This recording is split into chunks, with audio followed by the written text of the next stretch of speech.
अस्सलाम वालेकुम, welcome to my YouTube channel Mughals art of cooking. कैसे हैं सब फ्रेंड्स? होप सो सब ठीक होंगे और मज़े में होंगे। सबसे पहले चैनल को सब्सक्राइब करके बेल आइकॉन को क्लिक कर दीजिए ताकि तमाम रेसिपी आप तक इजीली पहुंच सके। The more the sweet the more the reward. जितना गुड़ डालोगे उतना ही मीठा होगा। इस प्यारी सी बात के साथ स्टार्ट करते हैं हमारी आज की बहुत ही मज़े की और स्नैक रेसिपी, जिसका नाम है खलीफा नान खताई। जी, आप बाज़ार से लाने की बिल्कुल ज़रूरत नहीं है, आप घर में बनाइए। वैसा ही टेस्ट, वैसा ही मज़ा आपको मिलेगा घर पे ख़ुद अपने हाथों से बनाकर। तो ये हमारे अंदरून शहर, हमारे लाहौर की सिटी साइड की बहुत फेमस जो है वो नान खताई है। तो स्टार्ट करते हैं इसको बनाना। Let's start the recipe. बिस्मिल्लाहिर्रहमानिर्रहीम। जी, तो हम बना रहे हैं लाहौर की बहुत ही फेमस नान खताई, खलीफा नान खताई। तो इसके इंग्रेडिएंट्स नोट डाउन कीजिए। ये मैंने लिया है देसी घी, आप इसकी जगह नॉर्मल घी भी ले सकते हैं। ये मैंने 1 कप और ये 1/2 कप लेकर इसको अच्छे से फ्रीज़ कर लिया है। बिल्कुल हमें इस तरह से फ्रीजिंग फॉर्म में चाहिए। जी, तो मैंने लिया है मैदा 3 कप, क्रस्टेड शुगर लिया है 1 कप, बेसन लिया है 3 टेबलस्पून और 1/2 टेबलस्पून। आलमंड चाहिए हमें 1 कप, कार्डेमम पाउडर चाहिए 1 टीस्पून, एग यॉक चाहिए गार्निशिंग के लिए, ऊपर ग्रीस करने के लिए। सेमोलिना सूजी लिया है मैंने 1 टेबलस्पून, बेकिंग सोडा लिया है मैंने 1 टेबलस्पून और बेकिंग पाउडर लिया है मैंने 2 टीस्पून। तो स्टार्ट करते हैं इसका प्रोसेस।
जी, तो हमारी खलीफा नान खताई बिल्कुल रेडी हो गई है। Nobody can say that कि ये हमने अपने देसी ओवन में बनाई है, क्योंकि कुछ हमने देसी ओवन में बनाई, बाकी जो है वो हमने ओवन में बनाई।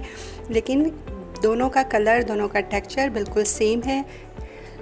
ये देखिए, तो बनाइए और एंजॉय कीजिए इसे अपनी और अपनी फैमिली के साथ, और मुझे रखिए दुआओं में याद। तो मिलते हैं एक और बहुत ही अच्छी और यूनिक रेसिपी के साथ। तब तक अपना और अपने प्यारों का बहुत सारा ख्याल रखिएगा। टिल देन, अल्लाह निगहबान।